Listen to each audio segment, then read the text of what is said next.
afternoon, everyone. Welcome to the Book Club. Now, this is somewhat a landmark meeting, isn't it? Because we are today meeting live as well as on Zoom. So what could be more perfect than that? Now, we started the book club almost 23 years ago. Believe it or not, this book club has been functioning for 22 years, and we will be 23 years old in January. We met face-to-face at Pune Club for about 15 years, then at Gyanadab for 5 years. With the lockdown, we went online on Zoom. And today we are meeting in both ways, Zoom and physically. So this is marvelous. And I want to thank Chetan and Sunita Shetty for making this happen. Today we have a very interesting book that Sunita is going to present, The Covenant of Water, which is a book that everyone is talking about, has been talking about for a while. You may have seen the clip that Sunita put on the group, where Oprah Winfrey talks about it with a group of people. It's been much appreciated. It's a very interesting idea, concept that Abraham Verghese has. So we are looking forward to Sunita's retelling of this book and the discussion that will follow. To introduce Sunita very briefly, she's a marketing professional and currently working intensely in the area of leadership and diversity. What is important for us is that she is an avid reader, that she reads very closely and she reads very well, and she is so articulate that she very passionately retells the story and leads a very, very interesting discussion always. So I look forward to more of the same. Sunita, over to you. Thank you. We'll get started. Good evening, everybody. Thank you for being here. There are 15 people in the room here. And for all those online, these are obviously all people who have no interest in cricket at all. It took me, I barely made it here. I couldn't believe that I actually agreed to this date and time. It was me who actually agreed to this date and time. So, but well, I do want to tell you that this is a book well worth giving up the cricket match for. It is a book that that I chanced upon. I'd not heard about it. I have not read his earlier books. Abraham Verghese has written 4 bestsellers, and I have not read any of them. I came upon this book because Oprah, went into raptures about this book. From the author's name, because I'm non-racist at all, I immediately knew that he was Malayali. For those who don't know, I'm Malayali myself. So it was important that I read the book. And it's 700 pages. For those who can see it, it's 700 pages. But I want to tell you that once I started reading the book, I couldn't put it down. It ruined many days of work for me because I was awake till 3 o'clock in the morning reading it. And it is truly phenomenal. But let me not get ahead of myself. Let's get started with the book. Let me start with the author first. I'll just give you a brief introduction to him, and then we'll talk about him at length during the discussion, because he's just fascinating in what he's done and what he's trying to say, and how he tries to say what he's trying to say. So if Dr. Abraham Verghese is a physician, in the United States. He's head of the Department for Medicine in Stanford. He was born in Ethiopia. He was there. He did his 3rd year of medicine in Ethiopia, and then the king got deposed, so they all had to leave Ethiopia. His parents went off to the United States. He came to the United States, refused to get him to join medicine because the whole system was so different. So he came to Madras Medical College and completed his medicine from India, and then went back to the United States.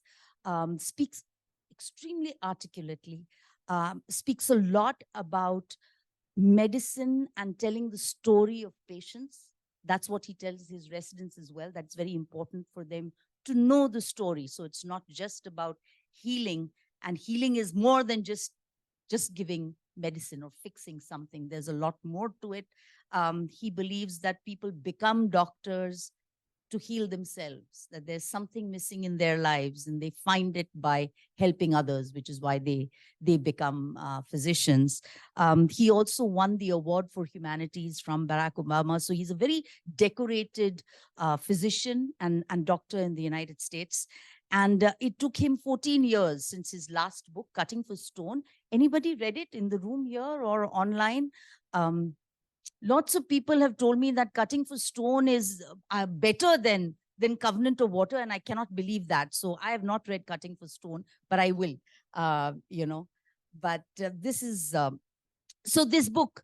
Let's get started with this book. This book starts in 1900s and goes on to 1977.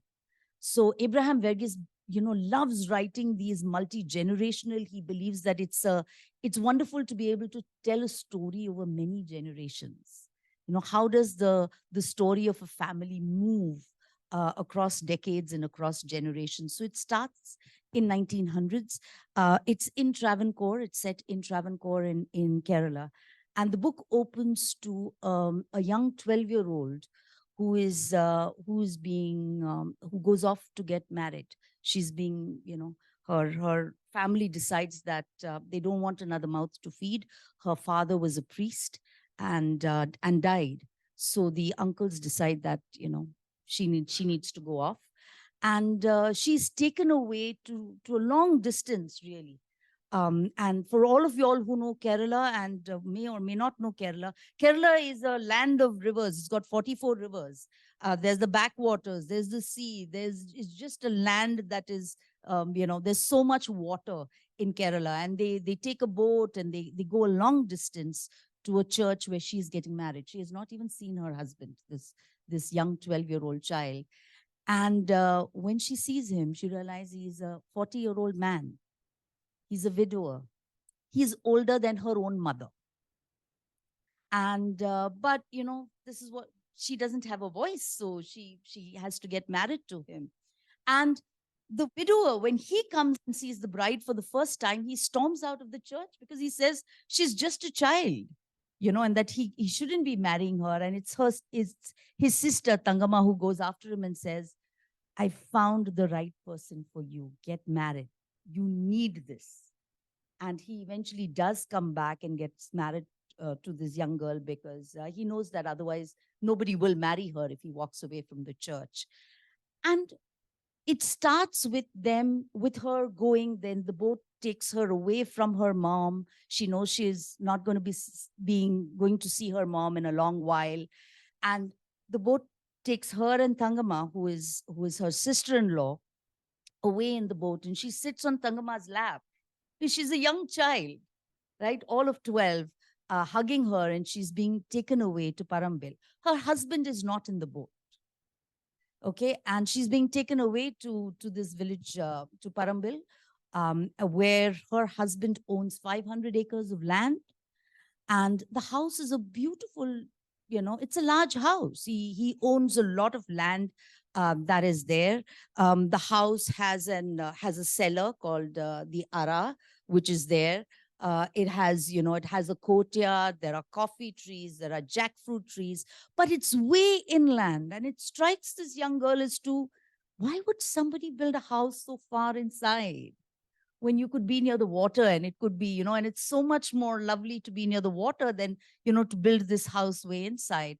But it's a beautiful house. Soon Tangama sort of teaches her how to, cook all the recipes that are there. And she also finds that her widower husband has a 2-year-old son, Jojo. So Jojo and she's 12, he's 2. And the two of them form a beautiful bond. And Jojo very soon starts calling her Amachi, which is mother. And she's very happy to see that. She's very keen. Her mother has told her how she must keep her husband happy, how that's important when you get married. And she's keen to play that role. And she very quickly spends time with Tangama in the kitchen. She learns how to make all the beef curry and the chicken curry and the fried fish, and how to buy the fish, and how to make jackfruit halwa. I want to tell you, for being a physician, Abraham Verghese writes in such beautiful detail about the entire scenery, about the cooking. I mean, when he talks about how the fish is being fried, you can almost smell the coconut oil. It's so beautifully written, and he goes into details about it. When I was listening to one of his interviews, and he said it's important to speak about the richness of the ordinary. And I think he's done that so beautifully in this book. So just about life, about how this young girl settles into her life there. She rarely meets her husband. He's a big man. He sleeps in a different room. She's sleeping with the little boy and her sister-in-law. He goes off to work, but he's shown as, as a very big built man, a man with not too many words, doesn't talk too much. But eventually the relationship goes on. In 3 or 4 years, they slowly open up, they start talking to one another, there is a relationship that's formed. Of course, her sister-in-law goes back to the house, so she is now running the house, very proud to run the house. But there are two things that she finds strange in the house. One of it is that there's no Bible in the house, and she's a deeply religious person. She's gone to church every Sunday, but her husband doesn't go to church, and there's not even a Bible. She finds nothing to read in the house. At least if there was a Bible, she would be able to read something, but she can't do that. The other thing she realizes is that there is a strange relationship between the men of Travancore, the men of Parambil, and the waters of Travancore. They don't they don't get along at all. Her husband, she knows, has a great fear of water. Yeah. And she calls it the condition. Okay. Because she finds that he will never get onto a boat. He doesn't know to swim. He has so much trouble having a bath.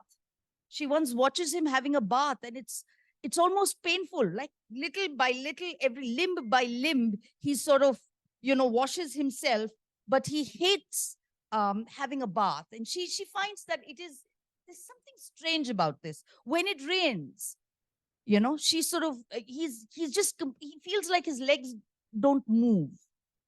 So there is some problem here. And then she realized that Jojo suffers from the same condition. Every time she gives Jojo a bath, it's such a problem. The little fellow will yell and scream, and you pour water over his head, and he rolls his eyes, and it's terrible what happens. And she realizes that he too suffers from that same condition that is there. But for all that, young Jojo falls in love with his Amachi. They both have a great time together. She takes great care of him.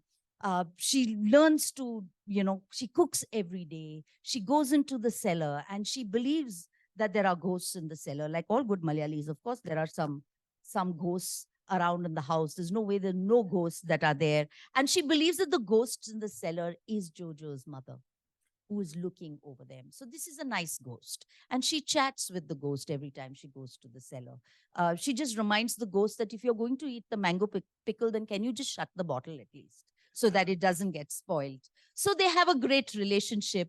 And she feels a great sense of belonging, as the years go by. She gets into the rhythm of life in Parambil. That's how part one goes. Towards the end of part one, we come to a point where one day a little child comes to Amachi and tells her that, I don't know what's wrong with Jojo. He's just lying there in the ditch, and he's refusing to come and play. And Amachi just drops everything and runs and finds Jojo lying in an irrigation ditch which had such little water. Finds him dead. He dies. And that's the first death that is spoken about in the book. And she talks about drowning on land, that this child has drowned in that, in that little bit of water that was there. He was incapable of taking care of himself. It's extremely tragic. She's heartbroken because this was like her own child, really. And she's very, very keen that she wants to know the secret.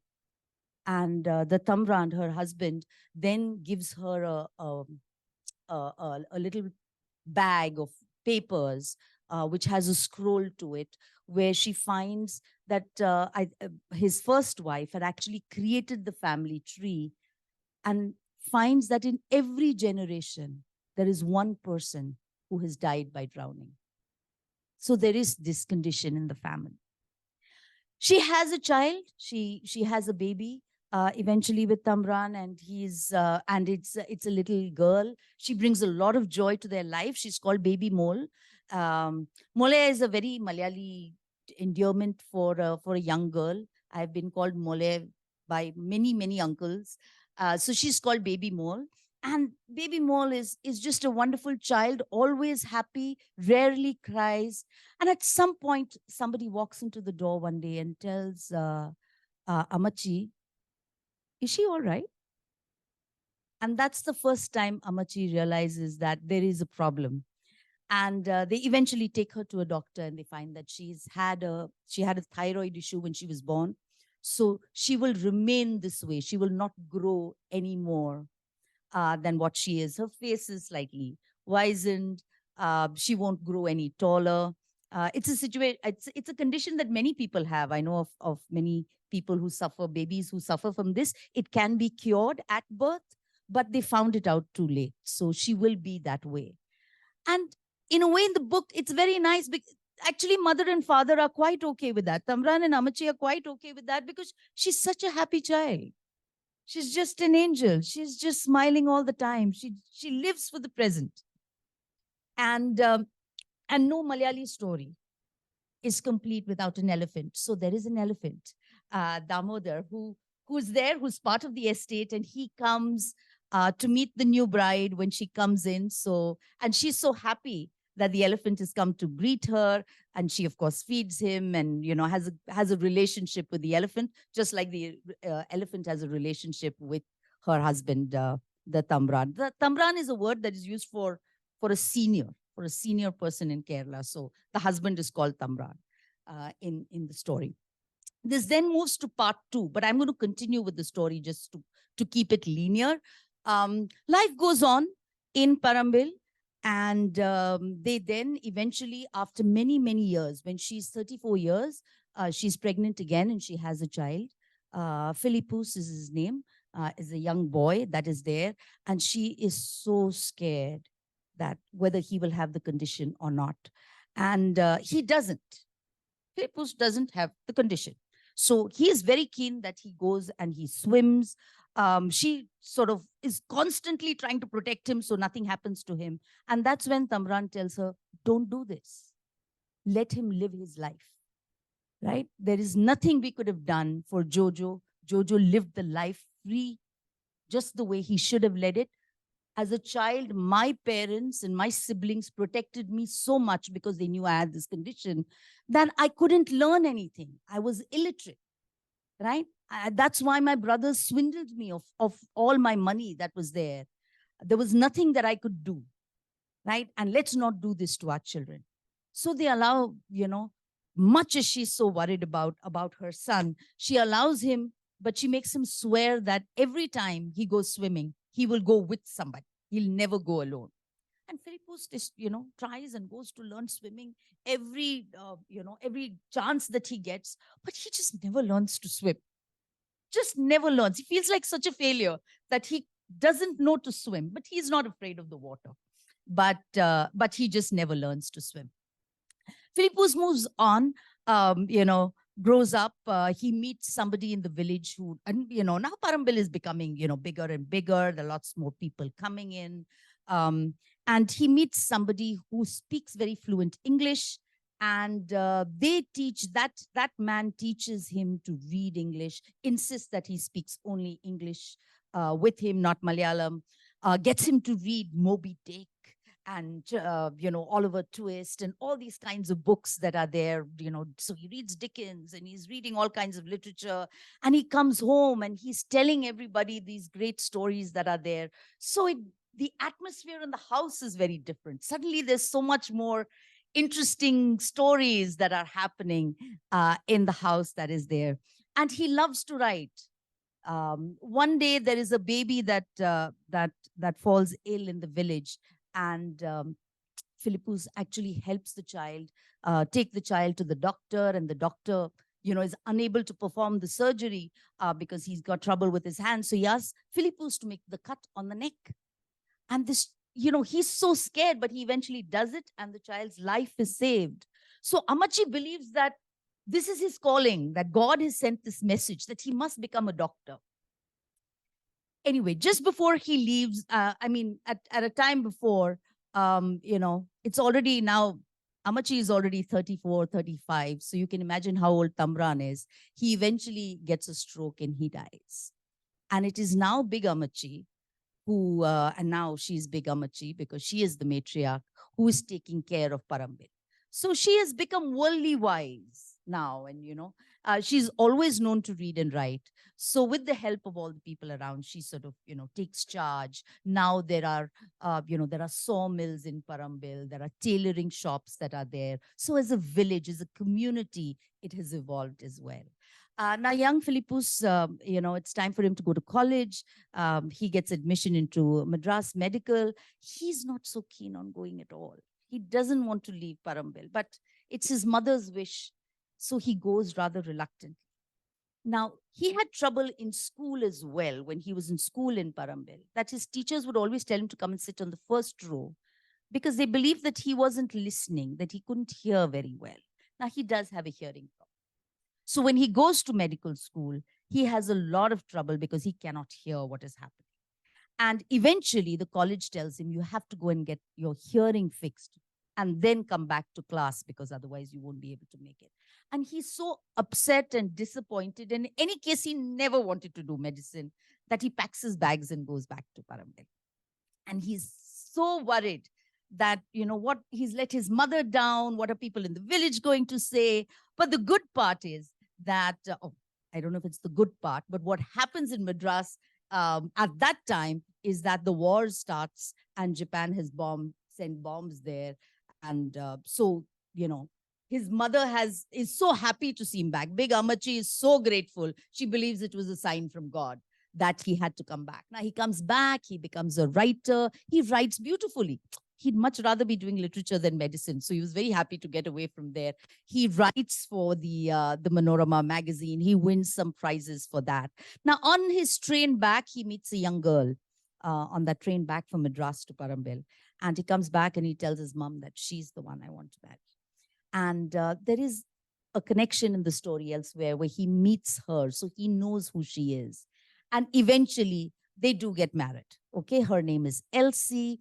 Elsie is an artist. Okay, she comes from a very, very wealthy family, great amount of independence. And when he goes when they go to propose marriage and he speaks to Elsie, he is so madly in love with her, right? From that train journey, he hasn't forgotten her and hasn't forgotten how her fingers look and all that kind of good stuff. And, so when he asks for marriage and she says, yes, but, I want to marry you because you'll give me the independence to be the person I want to be. So at some point, there was no use of the word love from her end. But she says yes. And, and he's just so madly in love with her. And he says, of course. And she says, think about it, because your mother is going to expect me to go to the kitchen and I'm not going to. I don't know how to cook. And Big Amachi, being the magnanimous person that she is, tells her son, of course not. Why would I want her in the kitchen? Let her do whatever makes her happy. So she comes to the house, she comes to Parambil. Now, of course, she comes from a very, very wealthy family. So they build a new bedroom for them with a bathroom indoors. Okay, so we're talking, this is the 1940s. So, and just outside the window, there is a jackfruit tree. Okay, and there's a lot of shade of the jackfruit that comes into the bedroom. And, Elsie tells her husband, tells Philippus that, can you cut down the jackfruit tree? And Philippus now is in a quandary because he has promised her that he will give her whatever it is that she asks for. And this is such an important part of his childhood, the jackfruit tree. It's an important part because he also wrote his first article The story was related to the jackfruit tree, and it was so popular that people would come there just to see the jackfruit tree. So for a long time, he sort of hummed and hawed and didn't do anything about it. And anyway, days go by, he doesn't do anything. They eventually have a baby, and the baby is a premature baby. It's a very difficult delivery, but their little baby Nainan is born, and he survives. Although he comes much earlier into life. So it's a difficult time. And at that time, she asks her husband, she tells Philippus, let me go to my father's house. Why don't we go there and spend some time there? And Philippus, he went away once from Parambil to Madras and he hated it. He just cannot, to him, this was home and this is where his roots were. So it was, he says no, she gets upset. And then he's so caught between everything, and he says, no, you're doing this because I didn't cut down the jackfruit tree. And eventually he does call people and get the jackfruit tree cut down. So this beautiful jackfruit tree that has jackfruits and is, the tall tree, has now become this stump, that is there. He does think about whether I should just pull out the whole tree. And then he just can't get himself to ask somebody to do it. So there's this stump that's there of the jackfruit tree. Long story short, Nainan grows up to be a little boy.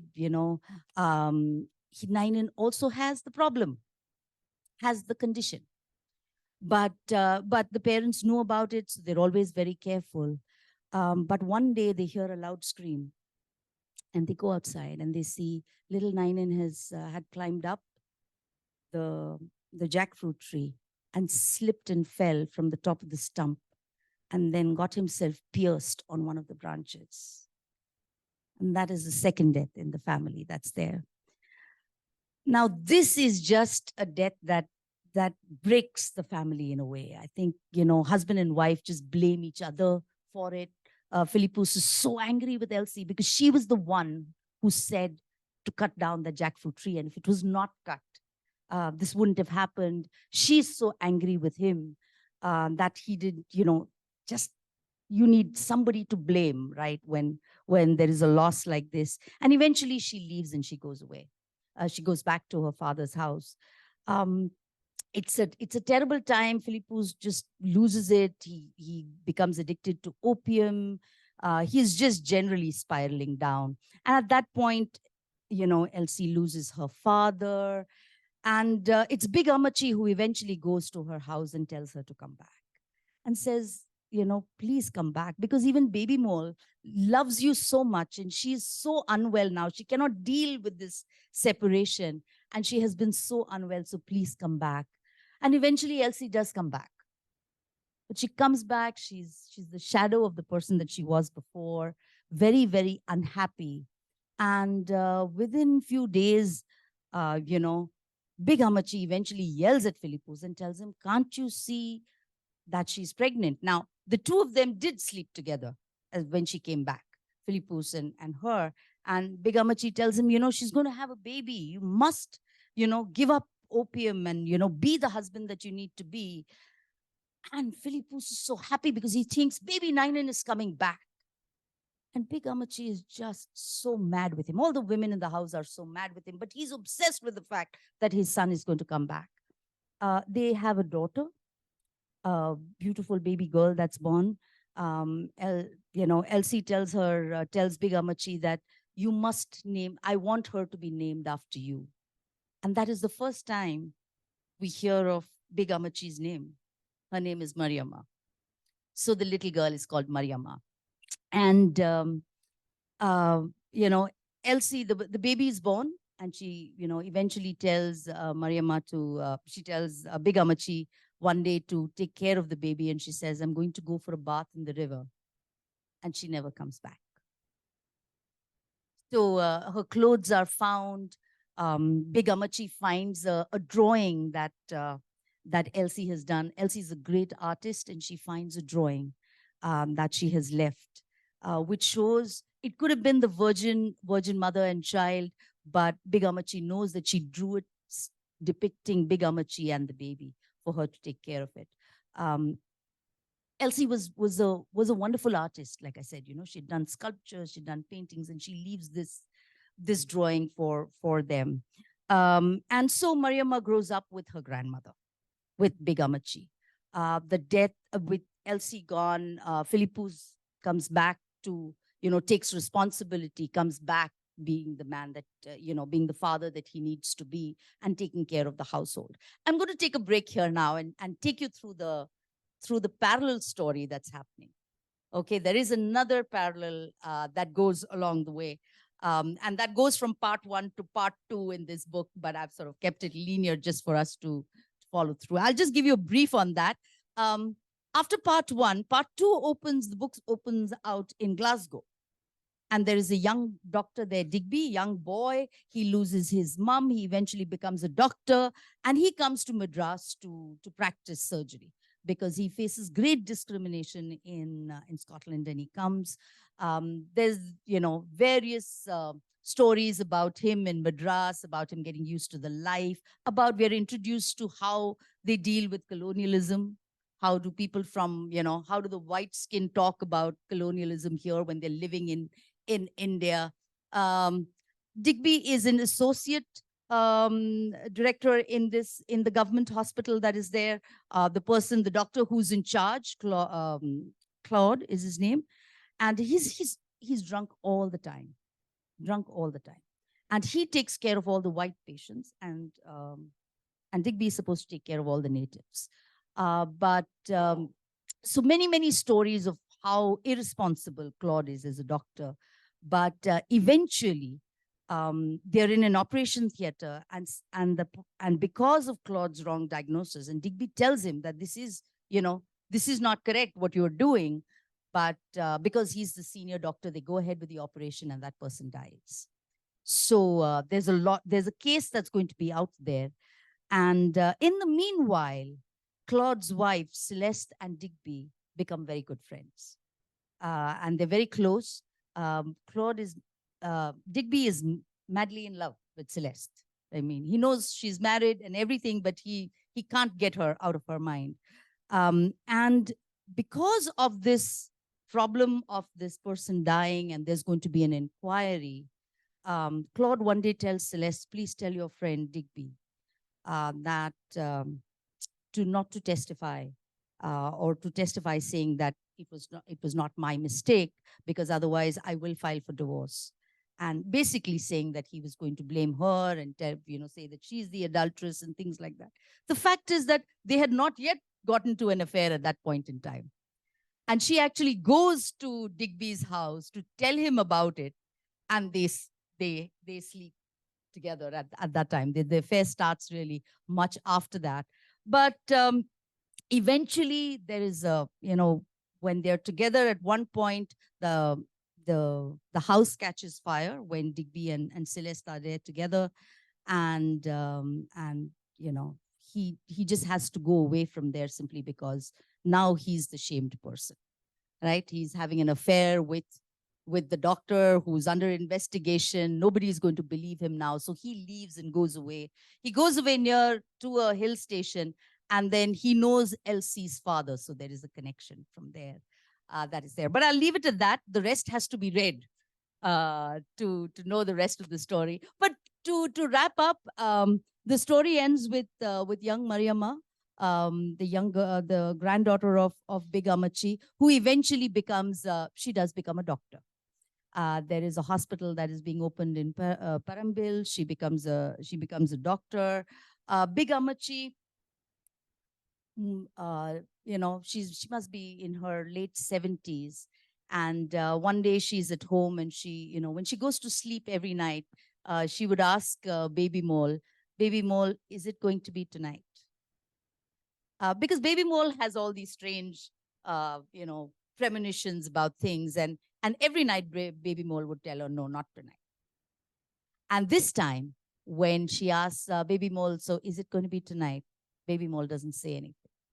So it's a beautifully written piece about how she goes and speaks to her son, goes to the kitchen, relives all her memories. She wished wishes that Damodar, the elephant, could have come as well because he was such a big part of her life.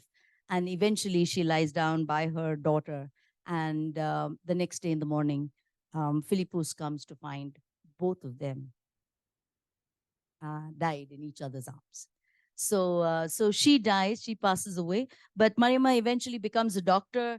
And at one point, she is doing research uh, for um, for leprosy and for and then she gets the news that her father has died, and she finds that Philippus was on a train in Cochin, and there is the bridge breaks and he actually drowns.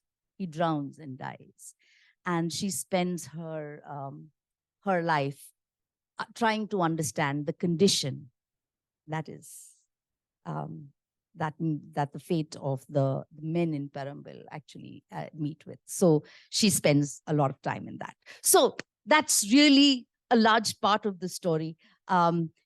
It's it's just a story, really, if I the way I'm telling it to you.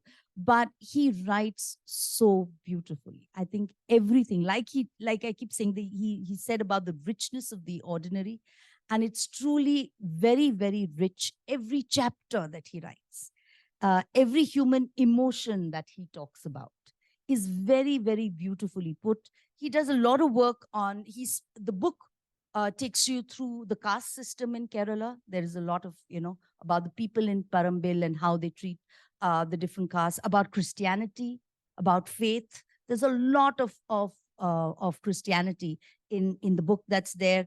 It talks about different calamities that, over the years that are there. It talks about the wars that are there. And eventually towards the end, you're in 1990, you're in 1977.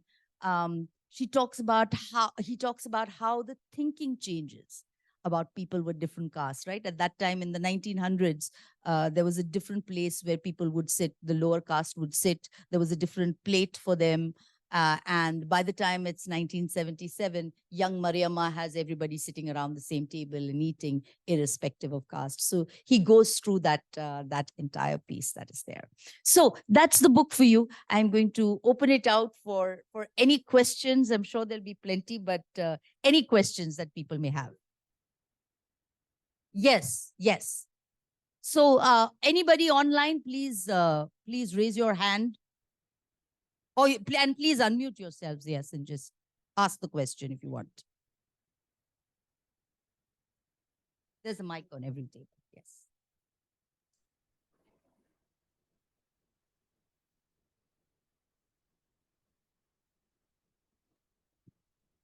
Very interesting. Okay, so what I wanted to ask is a very general question. Now we heard Oprah, raving about the book, and she said that she was transported, right? She was transported into a different world, and yeah. So, I mean, she really raved, basically. I was wondering whether you thought that the writing was sort of exoticized for the Western reader. And here I'll just remind you about Arundhati Roy's book, The God of Small Things. When it came out, this accusation was made that she has written for a Western audience and she has exoticized Kerala. Again, it was Kerala.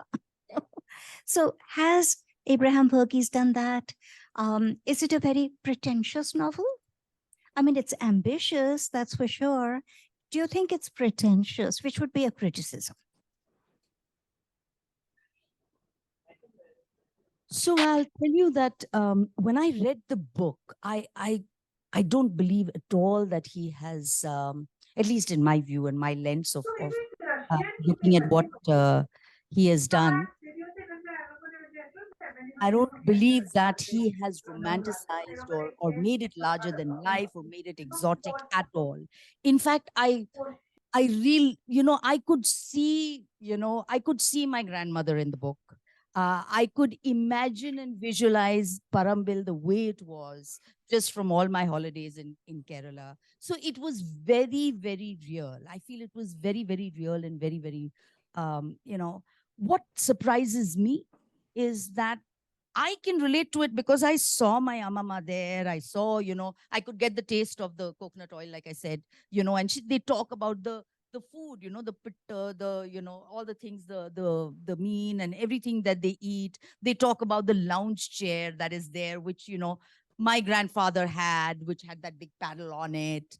They talk about Big Amachi at one point. She wants to call Philippus back, but she's because he stepped out of the house with his left foot, which he shouldn't do.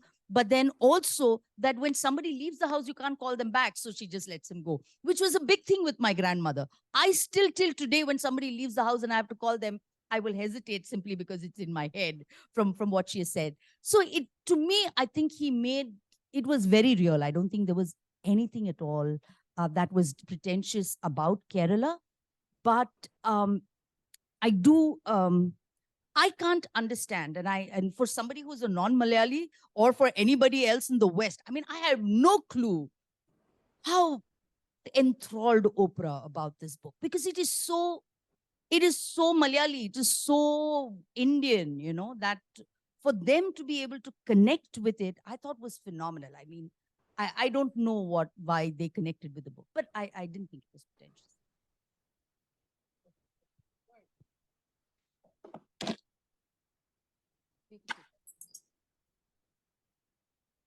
Yeah, Kaveri. Yes, I wanted to ask you, Sunita, the title, The Covenant of Water, how well is it reflected in the storyline? What, in your perception, was the connection? Kaveri, I think it runs through the book. And I think the book is largely about this condition, right? It's about this condition of these men in Parambil and, this inability for them to be able to save themselves, and the issue that they have with water is an agreement. Yes, is an agreement. So, So that's the connection throughout the book. That's the connection throughout the book. And I think he uses that, I've heard him speak, and he uses it beautifully in terms of also, the two parallel stories that go through. He says it's like two rivers. They eventually meet up. The stories meet up somewhere. So there is this metaphor of water that runs. That's what I was wondering. Is it a metaphor for relationships, or which you found in the book? That's what I was wondering. It's a very interesting title. Yeah.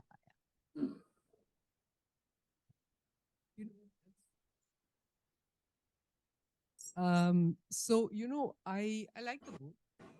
I certainly admire the way he could bring to life a certain way of life spanning so many decades. And I may not be a Malayali, but I vibed with the lifestyle, if you get what I mean. And yes, all that description and everything is very rich. But I feel at the same time, though there are many characters, I mean, I love the characterization. He has many, many small characters and larger characters who actually come to life. Celeste, for instance, or that fellow Rune, that doctor, and Digby. All of these, they're good. And Amachi, of course, is adorable. But the point is, at some point, I feel they're too ideal. Amachi is too ideal. She has no flaw at all. She doesn't even get angry. I mean, I feel it's too ideal. Many of the characters behave like that, even Philippos later on. They're so generous minded. Philippos, I feel, is a little more, complex, because they show his whole attitude and how it changes over time. But all of them, I feel, are, they're very idealized. You identify straight away. This guy is like this. This guy is like this. Digby is actually ideal in so many ways. Ideal doctor. Rune is an ideal doctor. Elsie is an ideal artist. All of them are very, I will not say cardboard, because they have life. They all have life. But I feel they're too, I hesitate to use the word black and white. It's not black and white. It's much better than that. But I feel that, some of the characters could have been a little more flawed.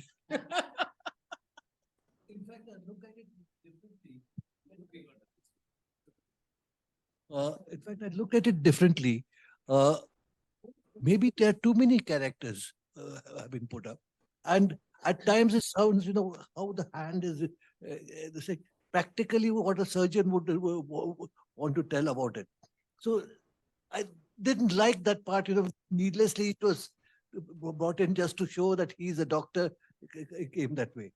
But coming again back to this large number of characters that are there, I'm glad. No, I'm not so glad because they finally show that they come together is what I perceived. I hadn't finished the book by then. And one evening I sat with Mohini and told her how I would write the next. She said, oops. No, so it's become too verbose as I felt it to be there. Too much of it. And it could have been a small, shorter version. I think That might not work. the word for the book is panoramic. It's meant to be panoramic. That one doesn't work. Hello, hello. Thank you.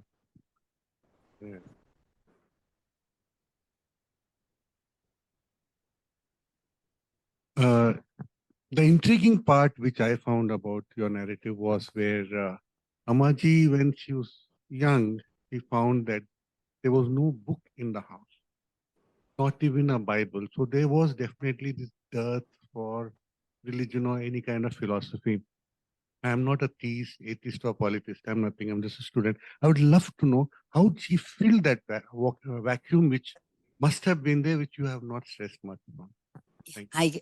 I can so they do mention it in the book. So the reason why there's no Bible is because when Tamran loses his first wife, he's just he's very upset, he's angry with God, right? How can God do something like this to a young child?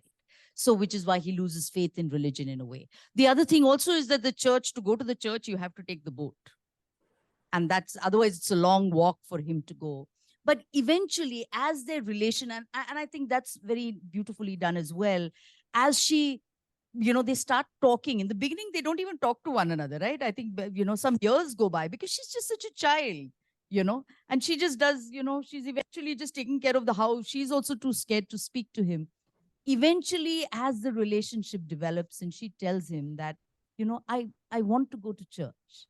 And he then, for the first time, actually takes her to church, and he dresses up, and then, they do that long walk. And then after that, the second time he puts her in the boat and says, I'll wait here for you, you carry on. But he, in a way his character is also, it's a beautiful character, really, in a way.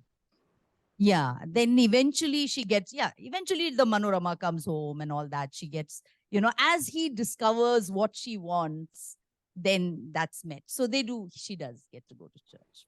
Yeah. But for Satish, just to tell you about him being verbose, in all his interviews, people tell him, so how do you wear these two hats, right? Of being a doctor and being a writer. And he always says, I never see it as two hats. He says, I am a physician. So, he is a doctor. He takes care of people. He helps people. And he says, this is a story that is, he said, I'm just writing about what I see and what I feel. So he doesn't make this distinction between the two. And the interesting thing is, and he's a doctor, because there are these very romantic, parts in the book. And I want to read one out.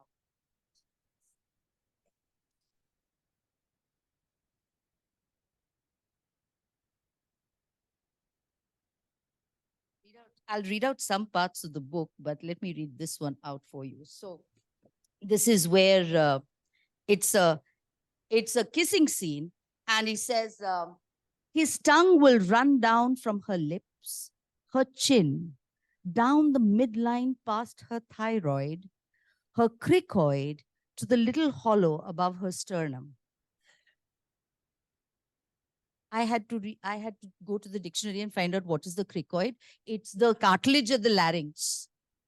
I want to tell you. So this is the description that is there. But You know, and to be fair to him, so let me read out another one for you to see how beautifully he writes.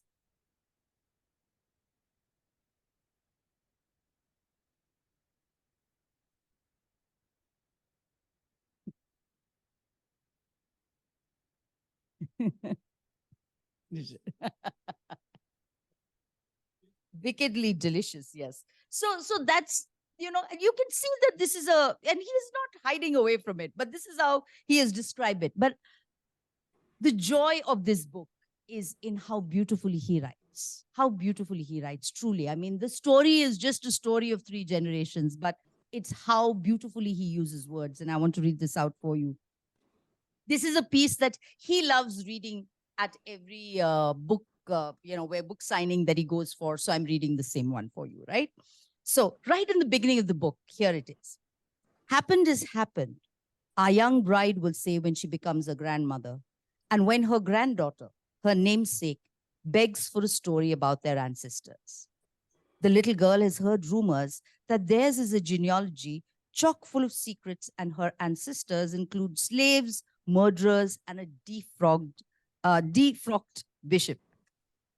Child, the past is past, and furthermore, it's different every time I remember it.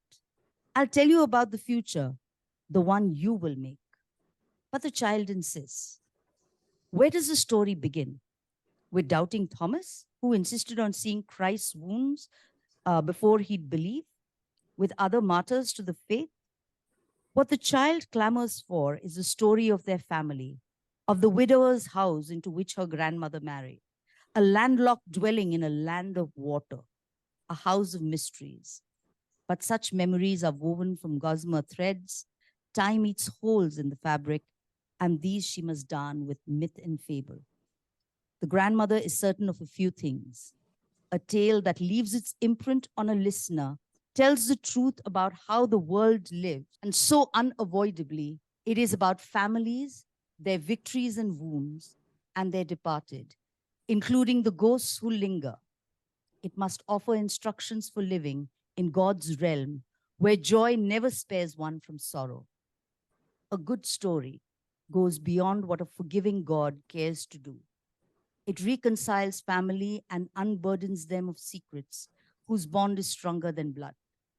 But in their revealing, as in their keeping, secrets can tear a family apart. So it is, that is his writing. That is his writing. So it is very, very beautiful. When I read it, the book, I could tell what was happening in the story. You know, who was it? I think you and Sheena were pestering me about why you are saying it. It's or was it you? I don't know. But the story showed that what it was going to come from the very beginning. I'm not saying that I'm not letting it out, but what I predicted, I told all you girls, this was what I said, and they said, no, no, no, it was predictable. It was predictable, etc. They, yes, so that's how. I mean, I felt it. Instead of us talking, I didn't know the last part of it, guys. I don't know. shall we call the people? Yes, anybody online who'd like to. Subhash, Yeah.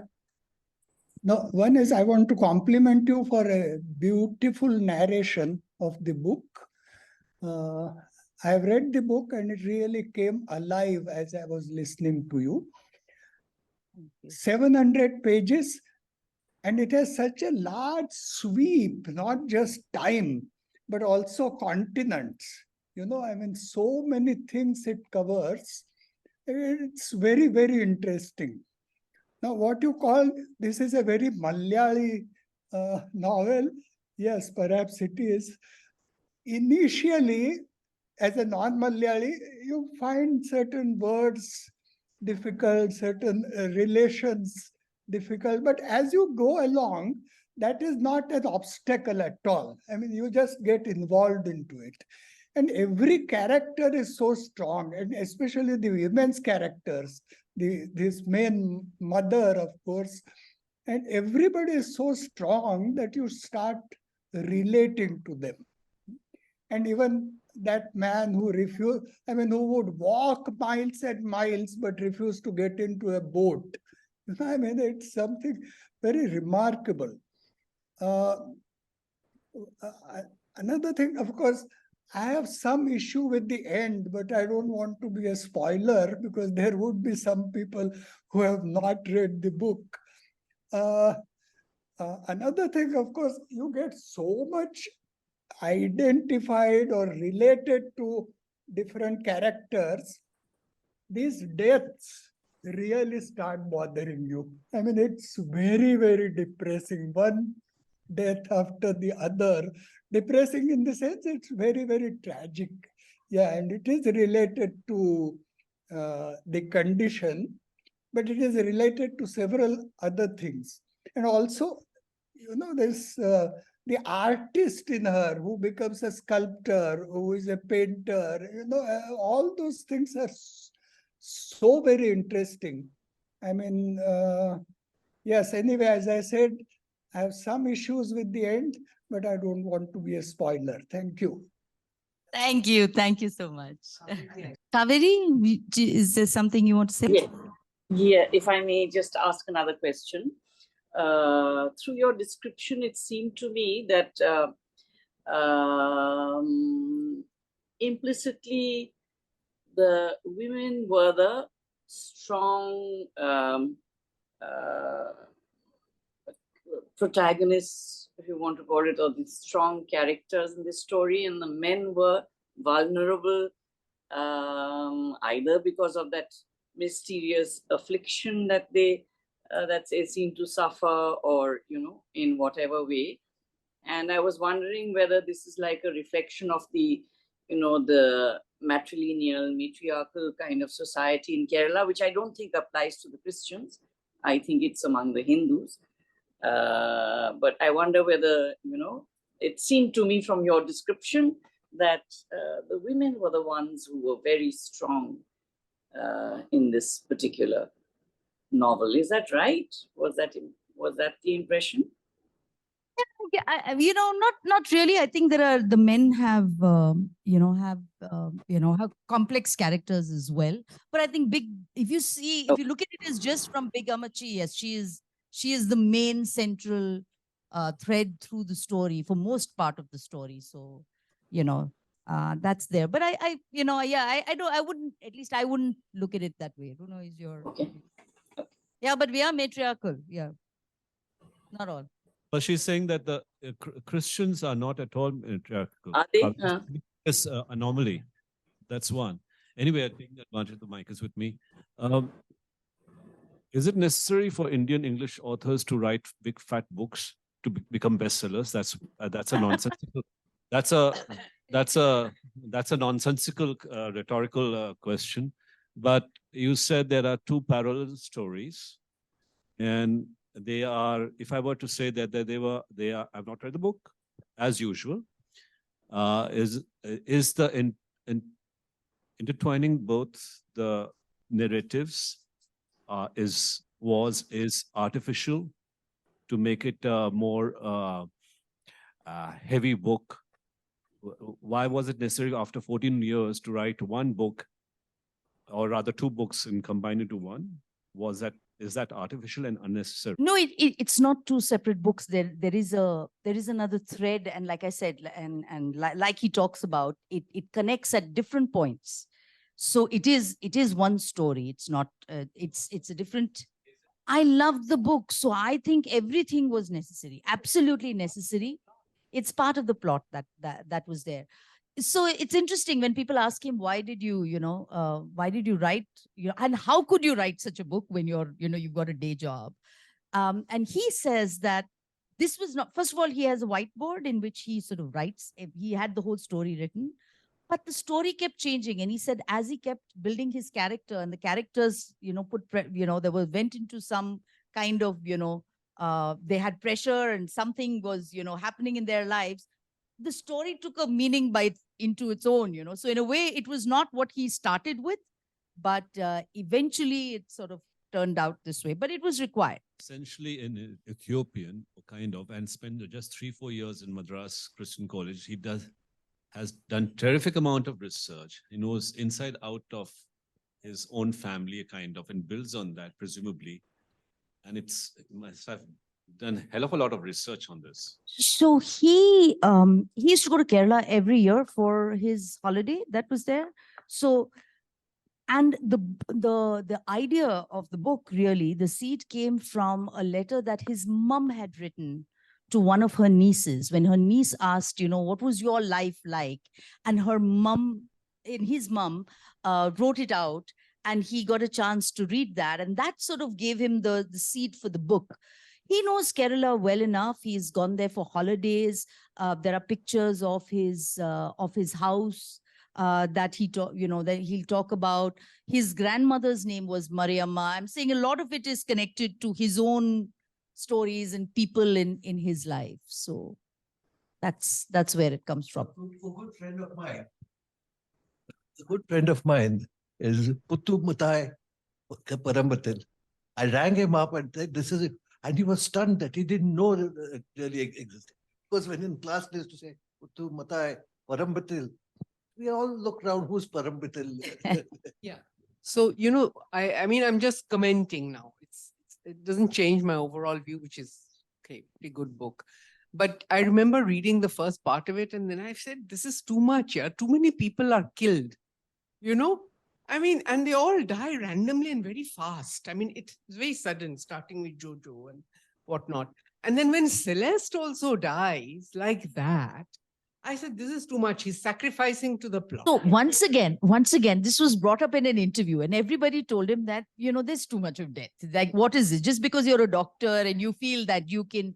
And, he says, and Dr. Verghese says that if you look at your life and, if people look at their lives, death is a part of it. He said, you will find, friends who have drowned, or, babies who have died of some cause, people who have died of some illness, somebody in your family who's got something. He said, if you really sit down to look at it, it will be there. So he has not intentionally, at least he feels he's not intentionally spoken a lot about death simply because he's a doctor, but he thinks it is the way it is. Okay, that it's critical. Yeah. Philippos's death is so pat because it's trying to bring home a point. He, after years and years, in order to connect with his daughter, he sort of makes the whole journey to Madras, and he's so thrilled about it. And he dies. But Runa, his death is he had to die. Otherwise, that ending would not have happened the way it was, which I'm not telling. I'm being good and not telling. I normally tell the whole story. I can't tell you what it's doing to me. So you agree, therefore, that this is all subject to the plot. Because the plot is this has to happen for this to happen. But it has to happen. No.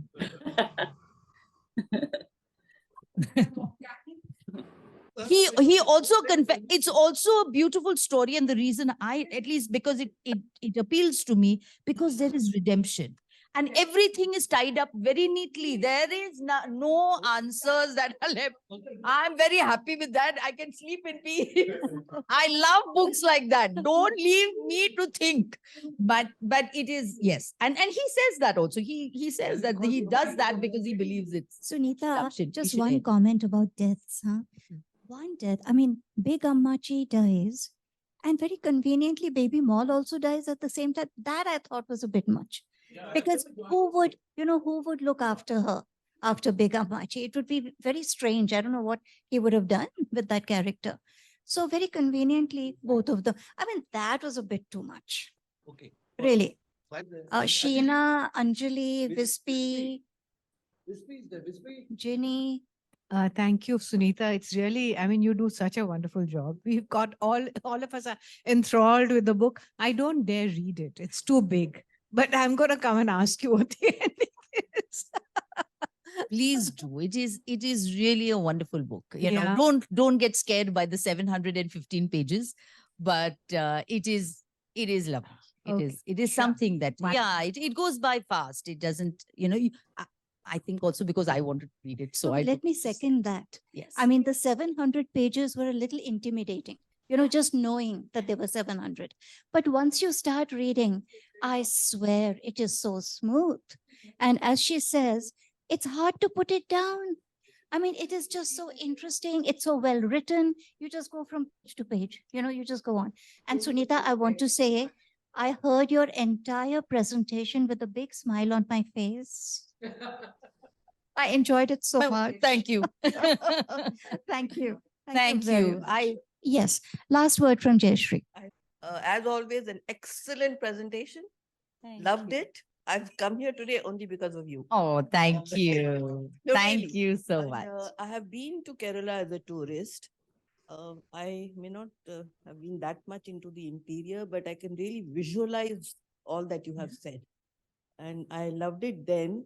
And today you have transported us into that atmosphere. Thank you. Thank you so much. Thank you so much. Thank you. Well, so Sunita, lovely. I mean, I'm not the only one saying it. Everyone echoes me. Beautiful presentation of a beautiful book. Thank you for bringing it to our notice because you did. You're the one who pointed it out first before I read all the newspaper reviews and all that. So wonderful. I hope you're doing another book very soon. And everybody who came here, thank you so much. Wasn't it great to meet again face to face? It's something so special. Also, those of you who could not join and are online with us, thank you so much for being here. This was an experiment. And as Chetan said, we don't know, let's see how it goes. But I think it's gone great. What do you say? It's gone just great. So I hope we'll have many more of these. I think Thank you, his light everyone. was not on. Yeah, I know. Thank you very much, everybody.